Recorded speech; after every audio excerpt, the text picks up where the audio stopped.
Hey there, I'm Jill Griffin, and this is the Career Refresh Podcast.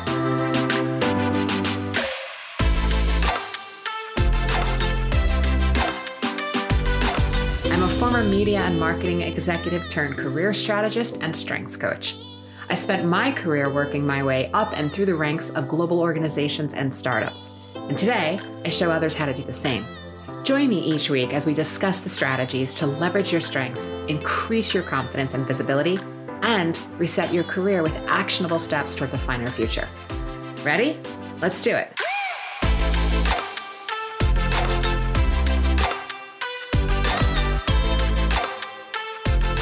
Hey all, how are you? Thanks for being here and welcome back. So I want to ask you how you are doing. Really, pause for a second. Stop. Answer that question for yourself. How are you doing? This week, I am talking about career well-being and work. So many of us, and what I hear from clients is that we are at a very heightened level of burnout, and our well-being is taking a hit.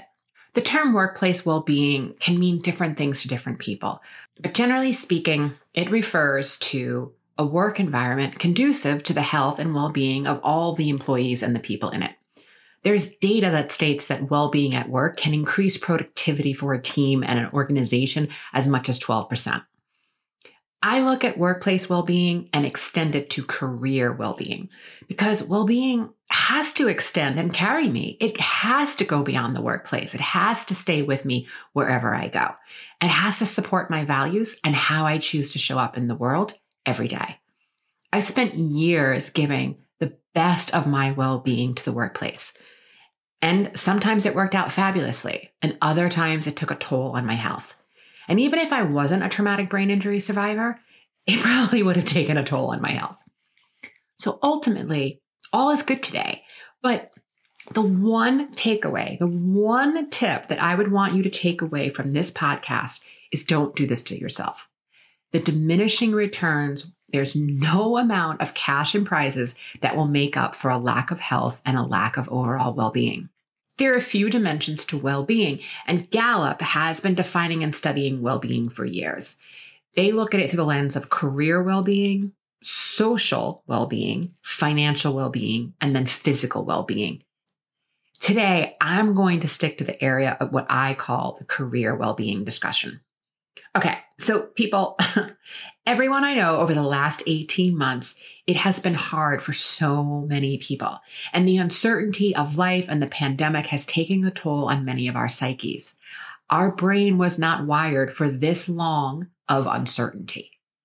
And the idea of employee wellness, it's not new. I mean, it's been, and I think it's about an $8 billion industry is what I've read, in which employers subsidize fitness memberships, meditation classes, apps, and sort of in the before times, we got healthy, catered meals at work, and that became the norm. And research shows that workplace culture is the biggest roadblock employees face in their efforts to feel healthier and happier within the workplace. And according to Harvard Business Review, less than 50% of employees trust their companies. So on average, an employee spends approximately 50 hours of their work week within the work environment in some capacity. And whether that work environment is a physical environment or you're on, Teams or Zoom, you're still spending that much of your time within the workplace. So that's about a third of your waking life. And while it makes sense that the work environment should be a place where employees can feel comfortable, valued, and maybe even nurtured, sometimes the workplace can also be a place of stress with no end in sight. So I know for myself that I used to leave work, take a crowded New York City subway home, and then many times I would walk around the block if I had a stressful day or I was feeling a lot of anxiety because my roommate might be home and I didn't want to bring my stress and energy into the apartment. Clients often tell me how the work that we're doing together on the mindset and career strategy is not only helping them in the workplace, but they're also seeing a difference in their personal relationships too. Parents have told me that their kids are showing up differently because their own personal career well-being has improved, and then they're showing up differently to the relationships in their lives. Think about it. If you end your day in a better mood and therefore have different interactions and results with the people around you, you are using a positive career well-being, and it has shifted and is impacting the others around you. And here's what I've seen from working with hundreds of clients, that burnout around career well-being is real. And there are a couple of signs that I want you to take note. So grab your notes app and, take note of these. Your relationships personally and professionally are changing. You're in an overconsumption or an underconsumption. So you're either oversleeping or undersleeping. You're overconsuming media and social media and Netflix, or you're underconsuming. You're overconsuming or underconsuming food, exercise, the things that you're doing, or you're totally vegging out in any time that's non-working, and you have multiple screens going, right? You have the screen in which you're watching, video content. And then of course you have the screen next to you, which is usually your phone in which you're scrolling, right? These are signs in which you're burned out. Also signs like if you put the timer on your particular cell phone or your particular cell phone app and see how often you're using particular apps, you start to realize that, oh my God, I have opened and closed this app multiple times and I'm still watching the same episode, right? You're constantly seeing how you're trying to escape what it is that you're currently experiencing. So these are some examples of how burnout shows up for others, and maybe you can identify with some of them. 18 months ago, burnout wasn't really a thing that was talked about regularly. It was talked about in some cultures and some circles, but I really have seen that COVID has brought the idea and the experience that many of us are having around burnout much more into the forefront. So here's some other ways that it might look like for you. You keep finding yourself trying to power through. You just get through this. You know what? I'm just going to work this week and I'm just going to get this done. I've got to get this done. Or you stop and share a meal with your family, and then you get back to work after the evening meal, right? So those are some of the ways in which this type of constant striving, because there really isn't that much of difference between the office and home anymore with so many of us working remotely, that you may find that that's the way it's showing up for you. Or maybe you think you're just going to quit, but it's not available, meaning you need that income or you need those benefits to support yourself and your family. Or so many of us will power through because we're natural achievers and we're driven for more. We just have to keep doing more and more and more. And what happens here, and I've talked about this before on this podcast, is that when we don't focus on what success looks like for us, and we're looking at success for what it means externally, or we're tying success to our job title, that is one of the reasons why we keep chasing something more, but never actually feeling like we achieved it. So we really want to think about, what does success look like for you? And when you celebrate success, that is when you complete that reward cycle. We've also talked about this before, that dopamine, right, is the want molecule. It's the anticipation molecule. It's that dopamine, that rush that you're chasing. But if you don't let your brain know that you got the thing by taking a pause and acknowledging the success, or having a small celebration or even a large one, your brain doesn't complete the reward cycle. It doesn't know it got it, so it keeps wanting to chase it. So this is what happens so often. It leads us also into burnout. So what do? Well, first, I want you to redefine success. Success so often is tied to these external factors, and success for me is no longer tied to work. Yes, I love what I get to do, and I love the people that I get to help and help refresh their mind and up-level their careers and create what success looks like for them. But the important thing is that if I wasn't getting paid to do this kind of work, I would still be successful because I would be finding other ways to help people in this way. And again, success wouldn't have to do with my job title. Second is really getting clear and questioning your mindset. Many people come to me saying that they feel like they can either have a great life or a great career, and for some reason they can't have both. And it's not true. This idea of the either or, there's plenty of examples around us in which it is either or, but there's just as many examples around us in which you can have both. And I will tell you, as an example of what's possible, I have both. Next, I want you to think about leadership. So you have to create a climate and a culture of career wellness and career well-being. And if you are in leadership, I am talking to you first. You need to be looking at your mindset. You need to be creating healthy habits and helping yourself make decisions that are part of the vital day-to-day work that you're doing that impacts others. So doing this for yourself first and then setting an example of what's possible for your team is so important. So I suggest that you start with ideas of creating a culture of well-being and empowerment. And if you're a leader, asking your team, in the right way, in the right style, with some frequency, how you doing? What are you experiencing? Maybe even ask them what they're feeling right now or what two emotions they're experiencing right now. This will help you drive discussions, make decisions, and if you need to, pivot. As a leader, you need to check on them. The next thing I want you to think about is networking and creating professional relationships. I'm sure you have friends and people around you. I have a lot of friends who love and support me, and it's amazing, but they don't do what I do. So there ends up being a knowledge and an understanding gap that at times can be filled with having professional networking and professional friends that you can tap into. And since you're spending about a third of your time at work, the idea that the people you spend the most time with are going to have an impact on your well-being.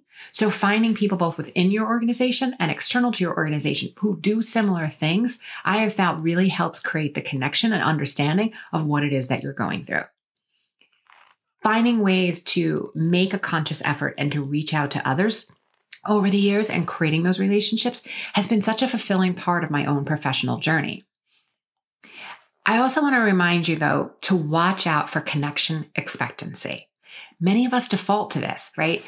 You come into an organization or you're wondering why other people are, creating relationships, or maybe there are smaller cliques at work. And you're thinking to yourself like, well, how come that people don't reach out to me? Or how do I get involved in this? And I'm going to say that, there's no hero. And you're the hero and you have to start that. So you get to be an example. And this can show up again in ways where you're all in the Teams meeting and someone's trying to get in and someone's trying to say something and they can't quite break through, but you're making that connection and you're making room for them. Or you're suggesting that, wait, did you want to say something? Get in here, right? So you're finding ways to bring other people and to make the circle wider and to bring other people into the fold. And if you are interviewing or looking for a job, ask them, how do they collaborate and promote relationship building, especially in a working from home environment? Find out about the culture. When I was in agency land, it was important to have allies and strategic partners in many areas, both within the company, within my vendor partners, and within clients. And as an entrepreneur, it's even more important for me to have other entrepreneurs around me. Find your people. You can find them in groups on LinkedIn. There are tons of networking groups. I'm starting a group, but find your people because this helps you with your career well-being again, because it's not about the one work environment. Your career well-being has to travel with you. And if you nourish these relationships, you're going to have an opportunity to create a beautiful network. All right. The next thing I want you to look at is the workplace you're in impacting your career well-being to such a level that it feels toxic?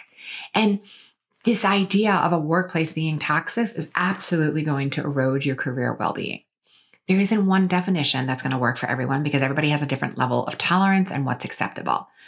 What I dealt with going up in my career at times as someone who's Gen X would be a total non-negotiable today for my niece and nephew who are Gen Zs and very early on in their career. I love their sense of values and their sense of self that the Gen Z generation has brought forth, and that they have a different set of non-negotiables in the workplace than many of us have had previously. We can learn from them. There are also a few questions to ask yourself to determine if you're in a toxic workplace. One of them is around this concept of psychological safety. There are times where, I've worked for the same company, but by simply rotating from one team or one account to another, I either gained or lost psychological safety. Next, in corporate, there is climate and culture. And I mentioned this earlier. Sometimes the climate is stressful and it blows over eventually, and the culture is what stands. Culture is what stays around, and it's what you need to help create. So ask yourself questions within your current department. And again, if you're going to a new company or you're interviewing somewhere, is there diversity of both people and of thought? Is there a clear mission? Is the company made clear what their values are? Do you know your own workplace values? Some of us may have values that fit in our personal lives, but we don't necessarily need them in our professional life. The example I've given many times is that I need innovation in my professional life, but I don't necessarily need innovation in my personal life. So getting clear on what values you need, depending on the environment you're in, is another way that you can really help build your own career well-being and then ultimately your culture. You also want to find out within the company, if you're interviewing, or do this if you're in a company now that's not doing this, is celebrating the baby wins. Remember we talked about how we're always chasing it if we don't acknowledge it and accept it and realize it and celebrate it? You have to celebrate the wins. I also want you to think about, is there transparency in the organization? Yes, there are some things that are not meant for consumption for everyone's ears and eyes, but is there a feeling of transparency, or does it feel a little sketchy? That's also going to help you see if the workplace that you're in is sort of toxic or if it's a healthy workplace. I also did a 2-part series on how to spot a positive workplace culture, and I'll put that link in the show notes if you want to dig in. What's possible for ourselves and our career well-being if we get to be in a group where we're learning what we're good at, we're finding ways to strengthen it, and then we're networking with others who have like minds, and we're helping each other get to our goals. And then I want to come back to the burnout conversation. So when you're thinking about burnout, it comes in forms of physical, mental, and emotional stress. And it comes in waves. There's the stressors, and then there's the stress response. So let me take that a step further. Your body is going to take care of the stressor. This is because you are in the process with the stress response. This is the fight or flight. You are going to fight. The stressors activate within your body, and it can be anything from thoughts, people, your environment. You're going to have a physical reaction. It could be the bully. It could be a boss. It could be a tough deadline, a social gathering. That is going to cause the stress response in your body. When the stressor materializes, your body is going to kick in with a rapid and involuntary response. Blood is going to pump quickly to your heart, your muscle, your lungs. Your lungs are going to take in more oxygen, and neurochemicals and hormones are going to flush your system. This is where you sort of move, you outsmart, you outlast, you do better. This is that stress response. And to deal with the stressor, your body's non-urgent system take a back seat to save your energy so that you can have your defenses ready. Have you ever experienced like a very intense argument and found that you're a bit shaky afterwards? That's the stress response that needs to cycle through your body. So when the threat is over, the body doesn't necessarily know that it's safe to function normally. And your body is still waiting for the signal that's like, okay, all clear, folks, we're good, roll on. And if you don't give your body that signal, the stress response keeps rolling. And in the meantime, your body's immunity and digestive system, just to name 2, have slowed down because they're secondary to deal with the stress response. So if when you remain under stress for weeks or years, this is going to take a toll on your body. And this is what the burnout is. And it doesn't always have to take weeks or years. It could be a really intense month that can get you into a level of burnout. On the benign side, you might just feel run down, maybe get sick a lot, feel really exhausted, and you let it hit yourself on weekends. But on the other side, the constant flush of hormones and neurochemicals really does wreak havoc on your body. It causes anxiety, stress. You may get into a level of depression. Your body needs to complete this stress cycle. There are 2 ways, there are probably more, but the 2 ways that I know to complete the stress cycle is 1, mindset. See the theme? Questioning your thoughts, rebuilding your beliefs, and practicing breathing exercises or meditation are just a few of the mindset tools that are proven to help you complete the stress cycle. And the other way is physical. This can be exercise, this can be walking, this can be laughing, this can be affection, creative expression. It's anything that is going to allow the neurochemicals and hormones to flush through your body. And you need to address both the mindset and the physical impact in order to stay healthy.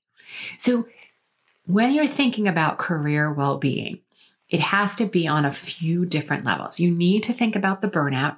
You need to be thinking about, what is it that you want to question that is not necessarily working for you? I want you to redefine success that does not connect to your own personal title, but it's success in your life and in your work.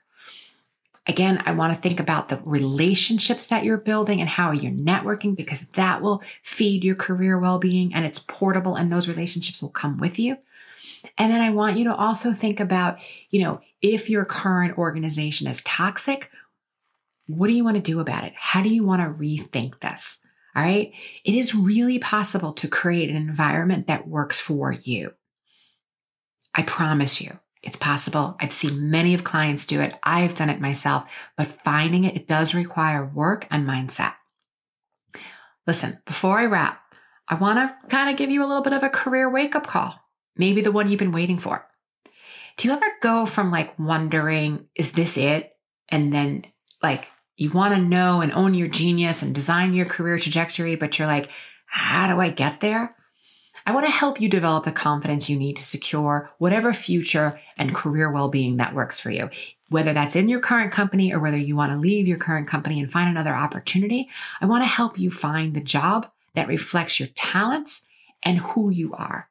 If you are constantly job hopping, hoping that this next job is going to be the one, or you get promoted and you roll into a new department, and you're thinking that's going to be it, or if you're struggling to understand why you're always miserable with a job that looks really good on paper or on LinkedIn, but even though it checks the boxes, you're constantly frustrated.